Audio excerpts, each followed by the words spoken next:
Apalagi kita yang nyebelin asli, benar. Jadi sudah mustahil semua orang suka ke kita tuh mustahil. Pasti ada yang tidak suka. Bagaimana kalau ada perbuatan yang kurang baik ke kita? Satu, harus syukur. Hah? Kenapa syukur? Tidak ada yang lebih pahit dari berharapnya hati kepada kita. Allahumma aftah lana hikmataka ya Allah.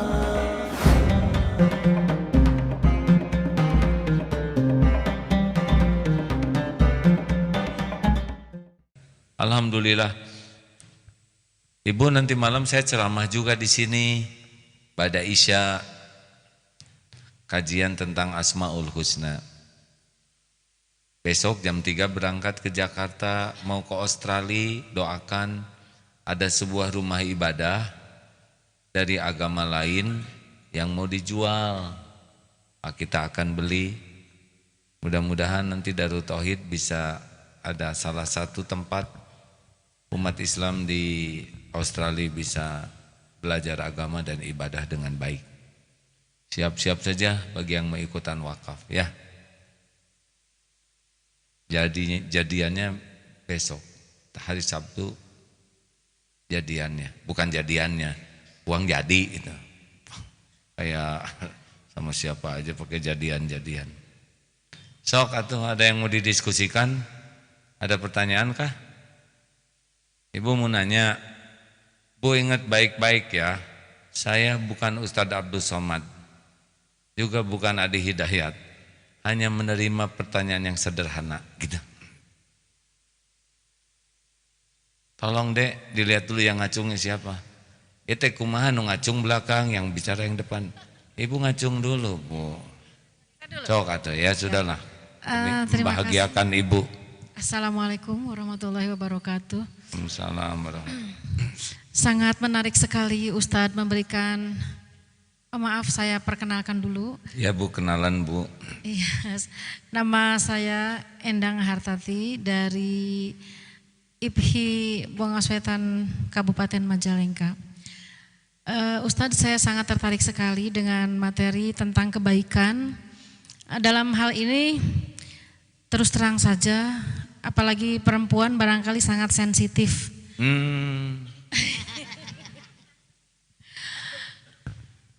Memang saya tahu rumusnya. Kita tidak perlu berusaha untuk memberi tahu orang lain kalau kita orang baik. Nah, yang jadi persoalan bagaimana kita menekan agar ketika kita berbuat baik kemudian orang lain bukan hanya tidak berterima kasih tetapi malah sebaliknya dia berbuat culas misalnya seperti itu. Nah, bagaimana kita bisa menekan hati agar bisa tulus menerima kenyataan seperti itu. Baik. Terima kasih.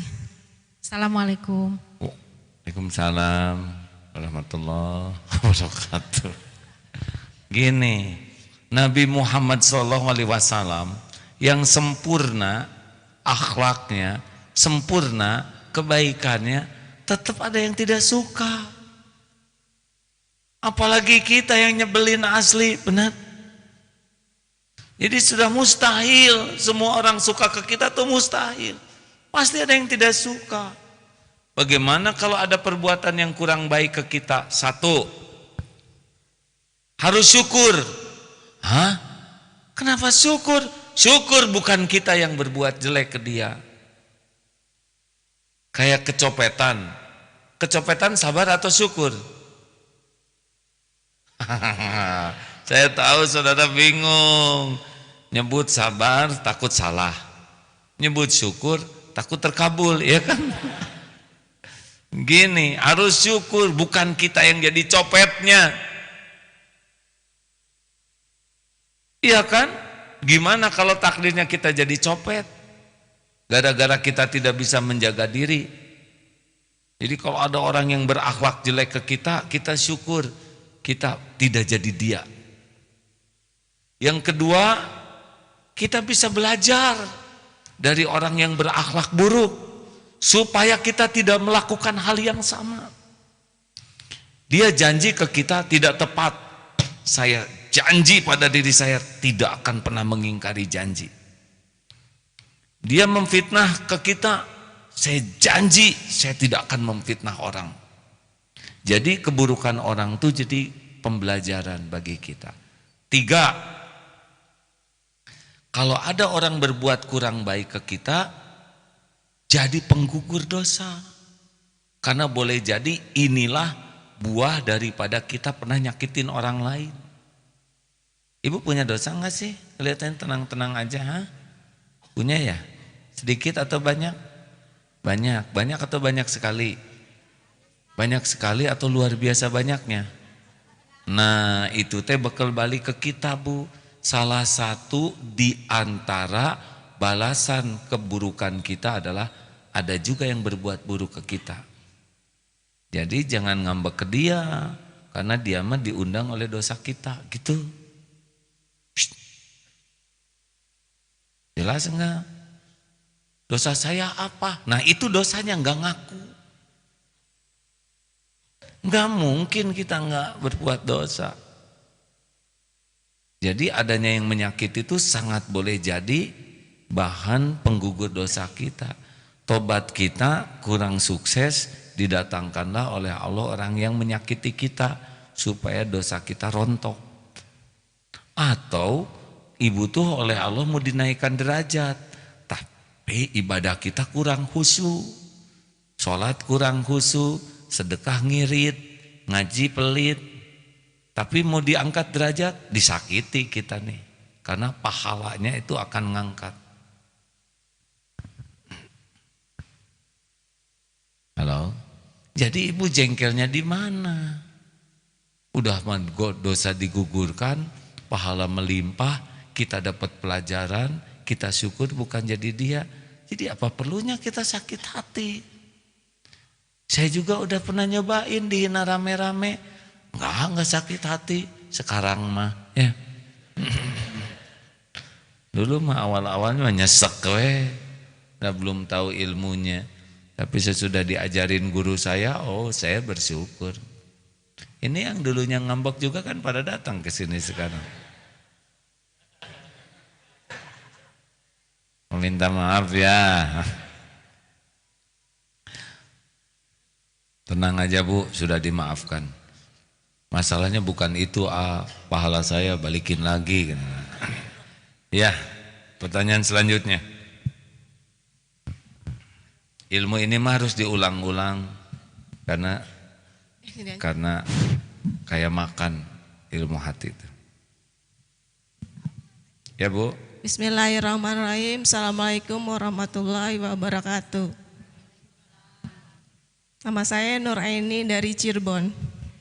Ini teh Nur Aini itu yang dari Cirebon ya? Ya Bu? Iya. Iya barusan aja dengar dari Bu.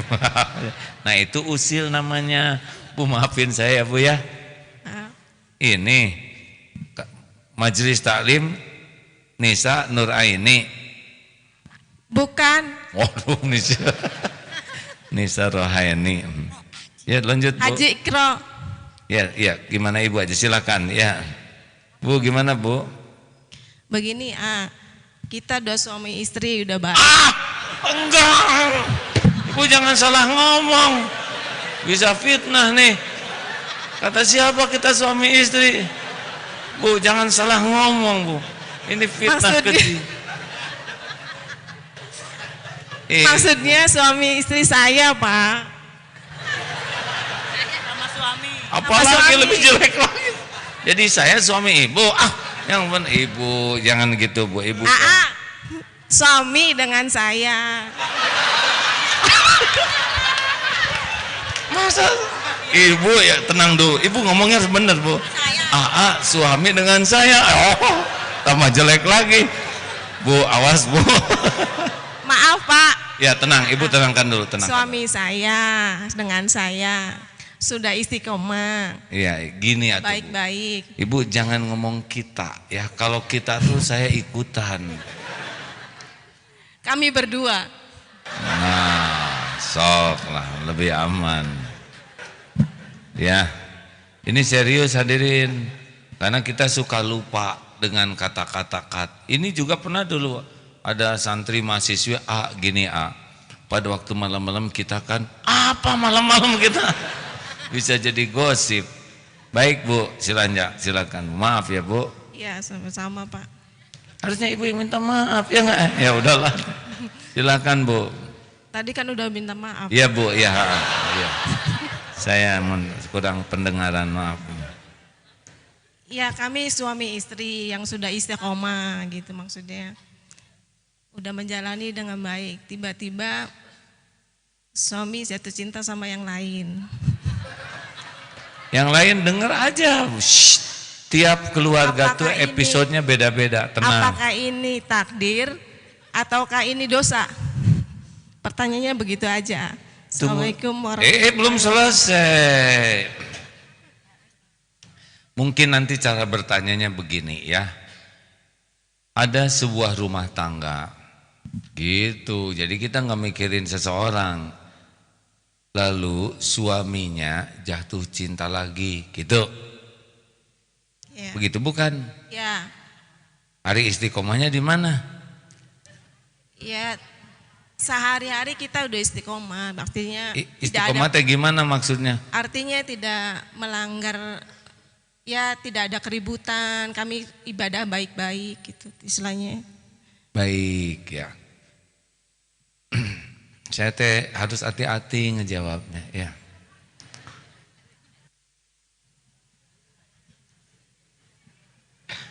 Jadi sebentar, ini sebuah keluarga suaminya jatuh cinta lagi. Pertanyaannya ke siapa?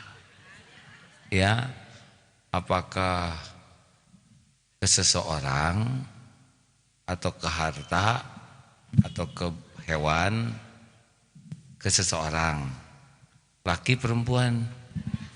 Seseorang perempuan. Nah gitu jelas. Terus jadi gimana sekarang pertanyaannya? Ya, pertanyaannya itu apa takdir, apa dosa saya? Soalnya kan katanya jodoh itu kan takdir dari Allah. Udah nikah belum suaminya sekarang dengan itu? Tidak tahu. Ya, itu suami yang diceritain tadi ya. Kan kita cerita sebuah keluarga. Gini aja Bu ya. Ini kepada siapapun, tiap rumah tangga itu punya persoalan yang unik. Ya.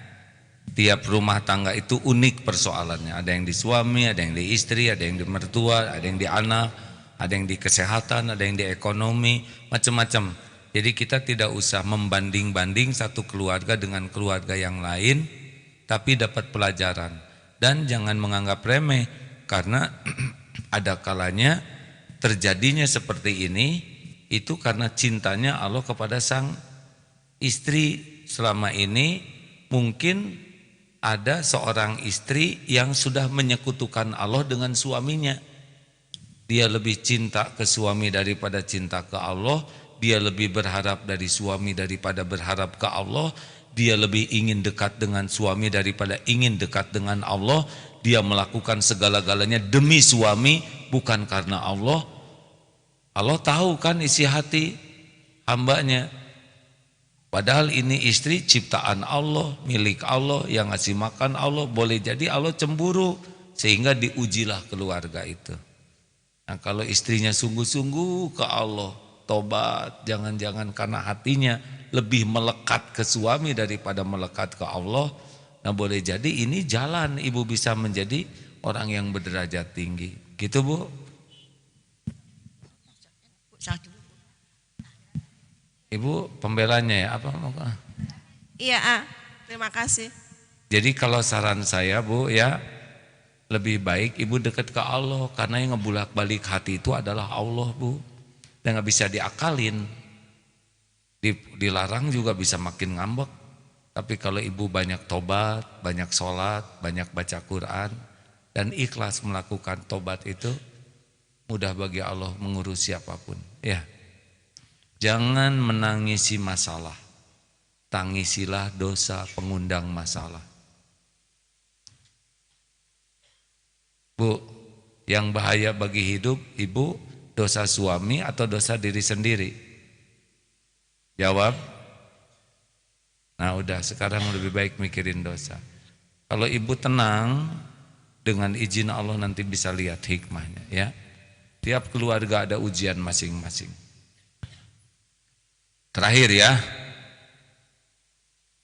Jadi pada ngacung gini. Ibu kan deketan. Ibu nanya sama sebelahnya supaya sederhana, Bu. Ya, Ibu depan dulu. Bu. Langsung aja. Assalamualaikum warahmatullahi wabarakatuh. Nah, Ibu yang megang, Ibu yang bicara.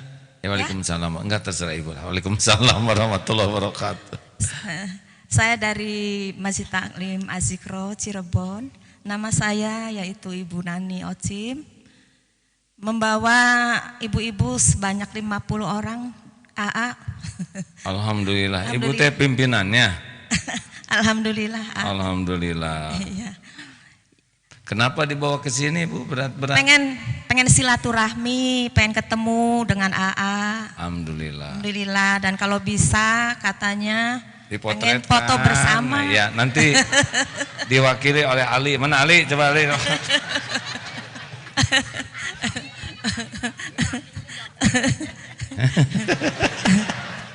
Iya, Bu, insya Allah, Bu. Begini, saya ada yang datang kepada saya suatu keluarga, mungkin karena saya dianggap sebagai ya sesepuh mungkin. Jadi begini, ada suatu rumah tangga sudah diberi mahar, sudah berapa tahun rumah tangga sudah punya anak, sudah namanya sudah berjalan tadinya baik-baik saja. Ternyata di dalam perjalanan rumah tangga itu tidak selalu mulus. Nah, ini jadi mahar tersebut sudah diberikan kepada istrinya, akhirnya diambil kembali, alasannya pinjam, dipinjam. Apakah itu wajib diambil lagi atau itu sebagai hutang atau tidak boleh diambil maksudnya? Itu mahar hak istrinya, Bu. Iya, betul. Jadi kalau pinjam pulangin dong. Jadi kalau misal tenang, tenang. Mim. Ya, Bu. Nggak bunyi. Memang kita nggak boleh membahas itu ya, Bu ya. Mim, punten Mim. Mim itu adalah ahli sound system. Itu hutang, Bu, suruh bayar ya. iya, kalau ditagih tidak bayar terus itu bisa diadukan ke pengadilan agama tidak? Maksudnya mahar tersebut pengen dikembalikan lagi kepada istrinya karena tidak dikembalikan sudah berapa tahun gitu, akhirnya bagaimana tuh? Bisa diadukan tidak? Maksud saya tuh bagaimana orang begini, apakah bisa nanti dituntut atau gimana gitu? Gini, lihat dulu keadaan. Ini teh suaminya ya? Bukan, saya sudah.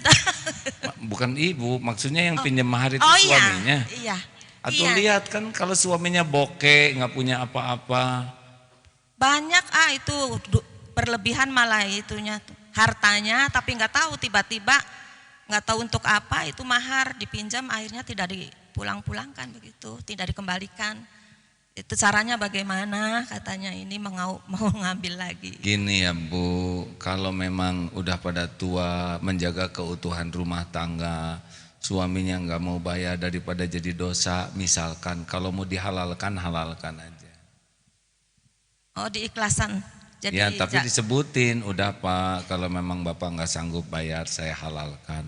Oh, begitu. Boleh ya. gitu. Oh. Kalau menjaga keutuhan yang lebih besar kan kurang sukses juga itu, dilaporkan ke polisi, nanti biaya ke polisi lebih besar dari mahar, gimana ya? Barangkali mungkin ada niat yang tidak baik begitu suaminya atau bagaimana? Aduh, nggak tahu, nggak boleh, nggak bisa suudon ya, Bu. Kalau saran saya mah tobat aja. Alam ya. Ya. Iya. Udah, ini rumit gitu. Rumit. Saya tadi pagi mah sehat aja, pikiran saya jadi pening begini, banyak masalah. Jatuh cinta, nu mahar teh, udah cukup ah. Ya terima kasih Hah? Kalau mau Assalamualaikum warahmatullahi wabarakatuh. Waalaikumsalam warahmatullahi wabarakatuh. Sebetulnya kajian ini resmi ya nggak? Kajian Al-Hikam teh paling khusyuk, tapi karena banyak tamu ibu-ibu lah lucu, jadi gini ujungnya. Terima kasih ya Bu. Kenapa doa pernikahan barokallahu laka wa barokah alaika 2 kali itu disebutnya? Karena memang yang saya tahu dalam rumah tangga itu akan ada kesenangan dan kesusahan. Dan dalam kesenangan ada keberkahan, dalam kesusahan juga ada keberkahan. Berkah itu apa? Kebaikan yang banyak, kebaikan yang bisa langgeng di akhirat kalau benar menyikapinya. Intinya mah hatinya tidak lengket dengan siapapun selain Allah. Pedihnya hati karena kemelekatan hati dengan selain Allah. Itulah hijrah terpenting kita. Harus ada kekuatan untuk menyadari siapa yang melekat dan sekuat tenaga melepaskannya. Tahu caranya bagaimana? Air mata tobat dan memperbanyak ibadah, zikrullah, tilawah Quran. Insya Allah nanti oleh Allah digantikan melekatnya hati ke makhluk dengan melekatnya hati ke Allah Subhanahu wa ta'ala. Allahumma salli ala Sayyidina Muhammadin wa ala alihi wa ashabihi ajma'in. Alhamdulillahi rabbil alamin. La hawla wa la quwwata illa billahil aliyyil azim.